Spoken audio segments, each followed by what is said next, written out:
Nous sommes en plein milieu de l'hiver, c'est l'occasion de voir ensemble comment courir dans le froid, comment éventuellement faire des adaptations sur les séances qui sont prévues et quel équipement on prend pour se sentir bien au courant.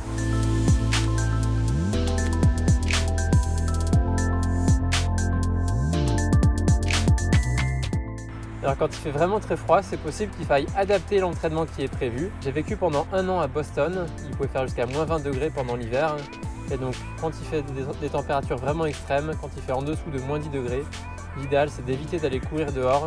On va essayer de courir à l'intérieur si on peut, donc soit on a accès à une salle ou alors on va essayer de courir sur un tapis de course. Ensuite, quand il fait entre 0 et -10 degrés, c'est possible de courir dehors, mais ce qu'on va faire c'est qu'on va prendre un tour de cou et puis on va essayer de couvrir la bouche et le nez pour essayer de réchauffer comme on peut l'air qu'on va inspirer.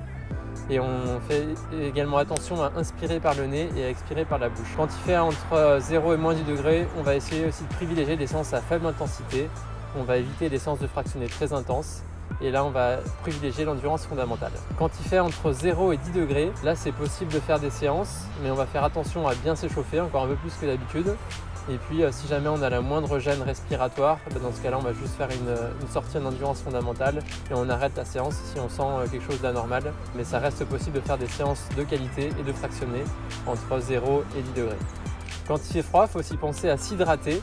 Parce que même si la sensation de soif est souvent un peu moins présente que quand il fait chaud, le corps continue à se déshydrater et souvent l'air est même un peu plus sec. Donc c'est important de prendre le temps de s'hydrater, surtout si tu fais des séances de fractionnés. Donc là, sur les périodes de récupération, prends le temps de t'hydrater. Et puis ce que tu veux faire, c'est prendre un thermos pour avoir une eau qui est un peu tiède. Et ça fait toujours plaisir d'avoir une eau un peu tiède quand il fait froid.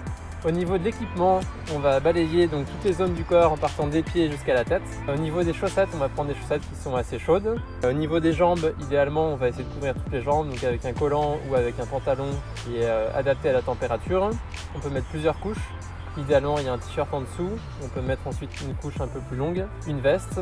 Et puis, si jamais il y a beaucoup de vent, on peut mettre aussi un coupe-vent par-dessus. Ou si jamais il pleut, mettre un imperméable par-dessus. Donc on pense aux gants, parce que c'est sur les extrémités qu'on va perdre le plus de chaleur. On peut mettre un bonnet s'il fait très froid ou un serre-tête, suivant ce que vous préférez. Et puis, moi, ce que j'aime bien, c'est avoir un tour de cou pour couvrir la zone de la bouche quand il fait vraiment très froid, ou en tout cas pour le début de la sortie, sur les 5 premières minutes, parce que souvent on a un petit peu froid sur ces 5 premières minutes. Et puis l'avantage du tour de cou, des gants et puis du serre-tête, c'est qu'on peut les enlever assez rapidement si au bout de 10 minutes on commence à avoir un peu chaud.